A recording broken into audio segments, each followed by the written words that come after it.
So just be easy about it. Don't focus on it so much. Just kind of leave it to the universe. Make peace with what is. Make peace with what is. We would say, everything in my world is perfect because what's surrounding me is a perfect replication or indication of what I'm doing vibrationally. And how else will I know how I'm doing vibrationally? And look at all the evidence of how well I'm doing vibrationally. Somehow, something has gotten stuck in almost all of your craws that goes like this. I'm supposed to achieve perfection, which means I should keep looking for imperfection and solve it when I see it. So you can be standing in the most extraordinary space where the majority of it is fabulous, and it is a sort of human tendency to find a flaw and fixate on it. Now, the reason that you have that tendency is because you were born to sift, but you were not born to make a career out of resistance. You were born to select from the buffet the things that you prefer.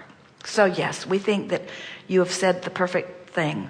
I've been trying too hard, and that's why we've been making such a mockery out of our very own cards, because if you try too hard, it backfires. Because there is no pushing what you don't want away. You see, every subject is really two subjects. When you pick up the stick that says abundance, there's abundance on one end and lack of it on another. When you pick up the stick called clarity, there's clarity on one end of it and confusion on the other. So when you approach a subject, it begins to vibrate within you wherever you've practiced most.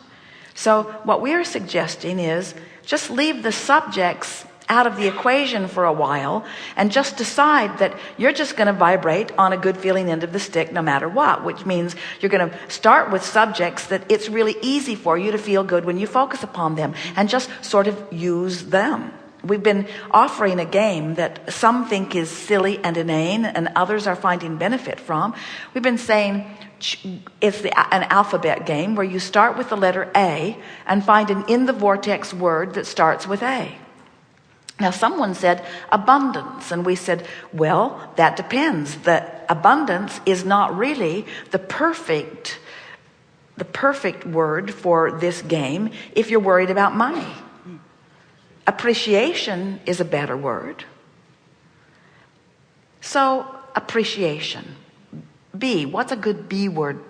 Basking. Someone said belief. We said, well, belief might not be the best word because you might believe in cancer. Or you might not believe that you can get what you want. So, but basking is a more surefire in the vortex B word. C, confidence. Well, that might be a good word, but you might be insecure. So when you say the word confidence, it might activate an out of the vortex vibration for you, where you say clarity. That might work better for you, or cool. In other words, it's for you to choose just a word that when you say it feels resistant free. D, a D word, delicious. Desire is a pretty good one, unless you've got some desires that you've had for a while that haven't come to fruition. Then desire might throw you out of the door. See what we're getting at? E, Esther says energy. Ease, she loved the word ease. Ease was the best E word. Ease. And then fun or flow. In other words, and so going through the alphabet was a really good game because it took concentration. It's not something that you can do without thinking. And to find the word that feels the best. So the longer you play the game and the more you go through the alphabet, the more inside the vortex you feel, and then the easier it is to find other words that match it. You see what we're getting at? Now you could do a crossword puzzle. You could play a computer game. There are lots of things that you could do that would distract you from something that's bothering you. But what we're getting at, especially these days, is the vortex is real, and who you really are is really in it, along with everything you really want, and it's calling you. And if you can do anything in your power to stop beating the drum that's holding you out, you'll go in.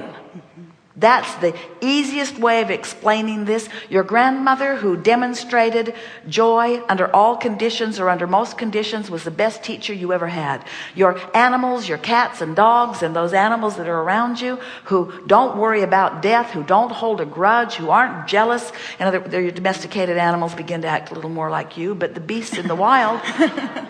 In other words, there's all kinds of evidence of the well-being that surrounds you. And as you leave here today with a newfound personal determination to be in the vortex one way or another, I'll bask my way before I go to sleep. I'll appreciate as best I can. I'll milk it when I blunder in. I'll play the ABC game just to monopolize my mind and keep me from picking up any out of the vortex thoughts.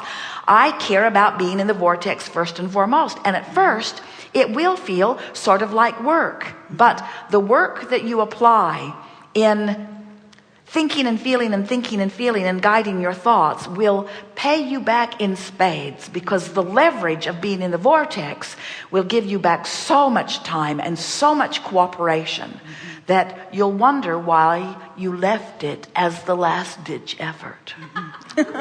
I had one